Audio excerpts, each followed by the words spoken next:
There's a new me coming out, and I just have to live, and I wanna give. I'm completely positive. I think this time around I am gonna do it like you never knew it. Oh, I'll make it through.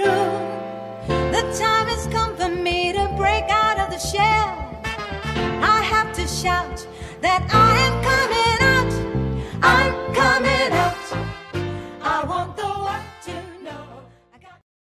Welcome to the show Never Too Late Ever, where we focus on making the next chapter of your life the very best chapter ever. I am your host, Lorraine Hoving, and I am so glad you are joining us today.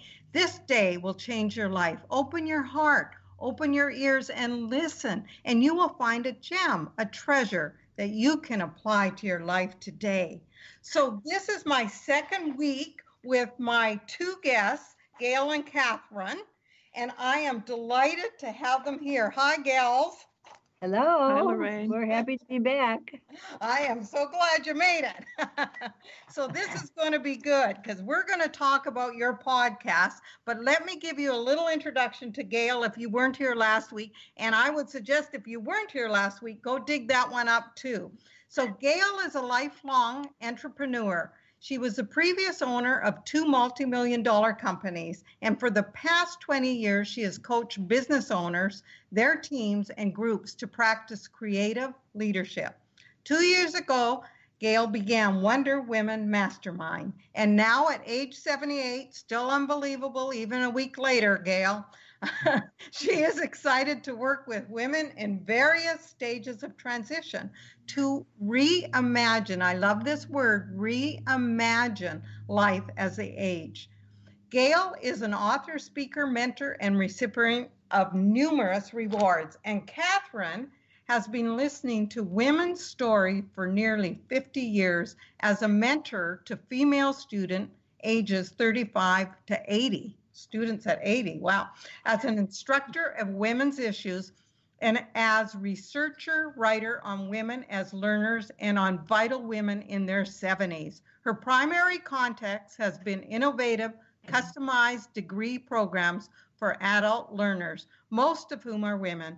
Now at age 70, Catherine has moved from a full-time faculty position to focus on her passion projects, women's learning and development through the lens of aging, and adult learning through the lens of neuroscience. Well, welcome. I am thrilled to have you both here. Thank you. We're excited to be here, that's for sure. Happy to be back. Okay, I have one quick question for both of you. Catherine, what wakes you up in the morning totally on fire, and what is your burning passion to get you out of bed and get you going? Well, no surprise, what wakes me up with burning passion is this podcast.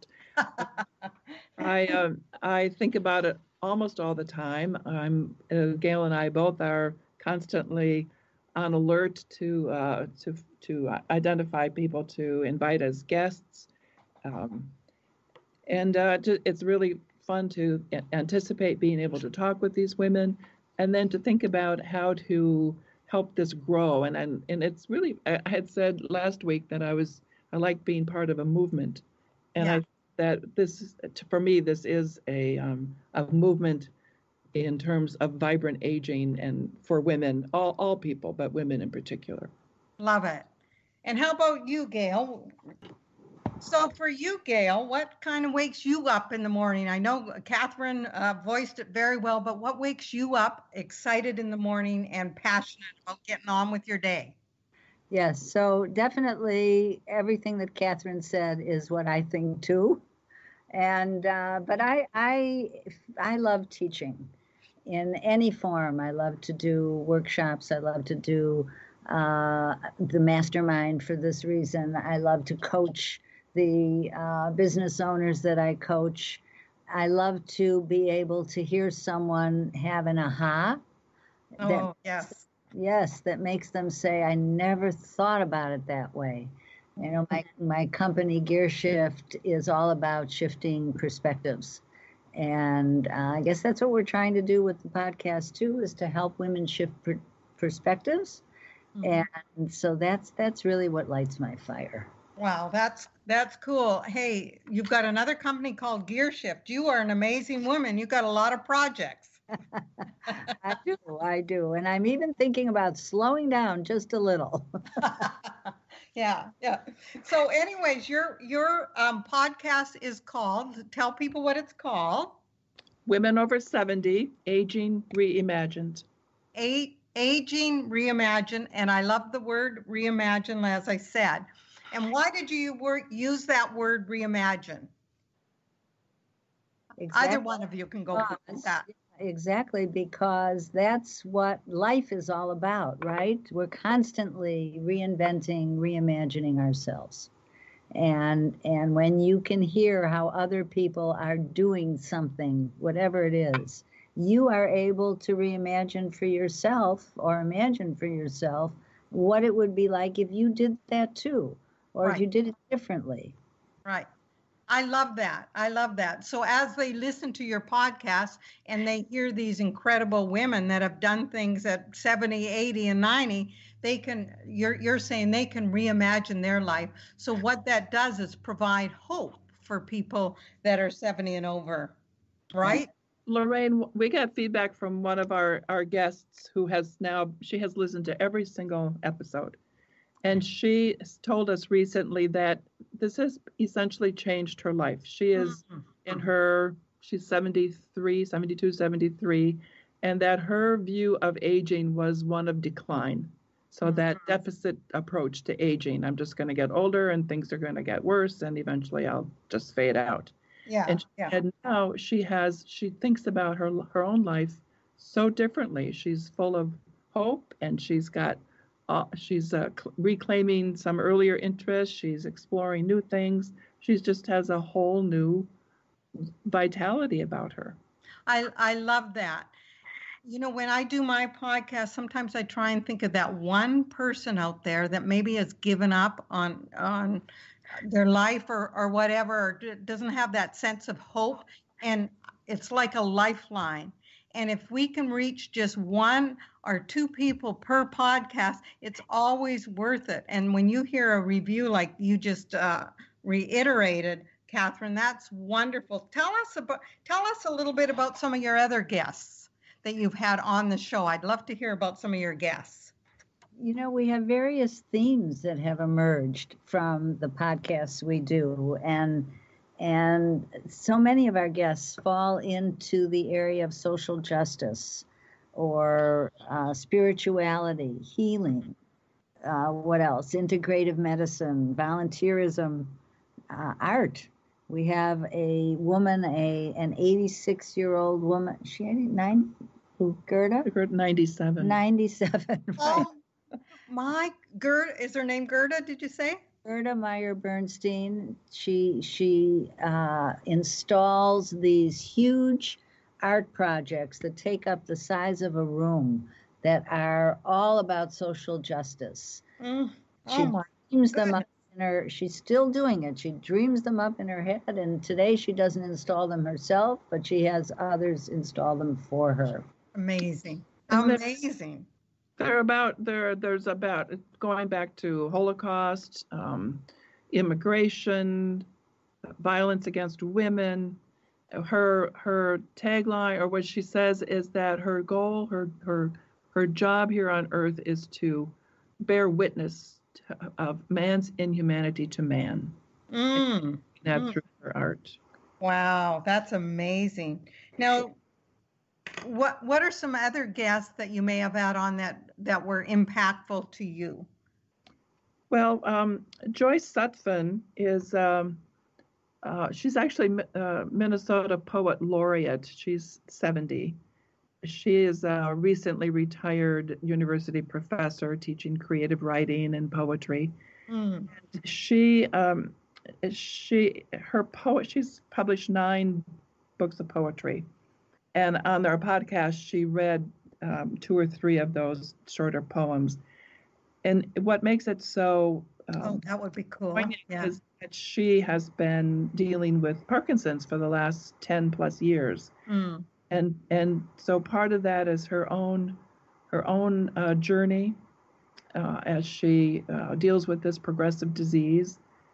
She was raised on a farm, as was I, and her poems are so much about rural life and farming life. And I asked her, why does she keep writing about that? And she says it's because people need to know about this as a way of being and values and kind of where we come from. I love that. So it sounds like you had like varied, a varied guests. We a have variety. a lot of varied guests. There's one other woman I'd like to tell you about.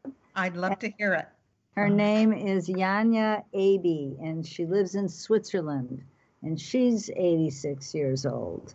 She says she found her true purpose at the age of 75 when she discovered she was a healer. Here's a woman who lived during the war, who was who left Poland, where she was born. Poland, where she was born. She lived in West Africa. She lived in France. She lived in England. Her husband was died in a plane crash. Her son was murdered. Here she is at 86. She just published her first book. Oh my gosh, I love it. Yes, and so we are so blessed to be able to talk to these women, to have conversations with them, and to share them with our listeners. Right. It's really exciting. It's very exciting. I'm just curious, have you had any athlete that, because sometimes I've seen people that are 85, 90 out at the gym. Any athletes have you had on?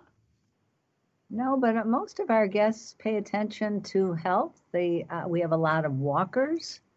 They love to walk. They are former runners. They're carrying on. Right. So I have a question. So when you've been interviewing these people, Catherine and Gail, you might see a thread that causes them to be optimistic and positive. What is it that these people, because there are people that are, like you said, that are shut in at home at 70 and thinking their life is over, but somehow this group that you're interviewing has risen. What is it that we can pass on to our audience today? What are some of those qualities that make a difference in a person rising up and making this the best chapter of their life? Well, I can think of two right off. One is that these women are curious. They're curious about their own lives. They're certainly curious about the lives around them, the world. So they are lifelong learners. They something interests them, and they set out to learn as much about it as possible. And it just keeps them going intellectually. And the other is that they all have a really strong sense of purpose, of a commitment to making the world a better place in whatever way they can. We've interviewed ex-nuns, educators, service-oriented individuals, workers, artists, healers, poets, social advocates. Many of them were pioneers in social justice. And so just because they're aging doesn't mean that they care less about all of these things that they cared so much about when they were younger. Right. They're just continuing on. They are lifelong learners. You know, I just had a breakfast meeting this morning with some women that are part of this the transition network, Women Over 50, and the conversation was really centering around shifting identities, and rather than feeling stuck in any, like, oh, I'm retired and so I no longer have that identity, or I no longer have accolades because of all the great work I do, they are really intent on finding other ways of not just of becoming.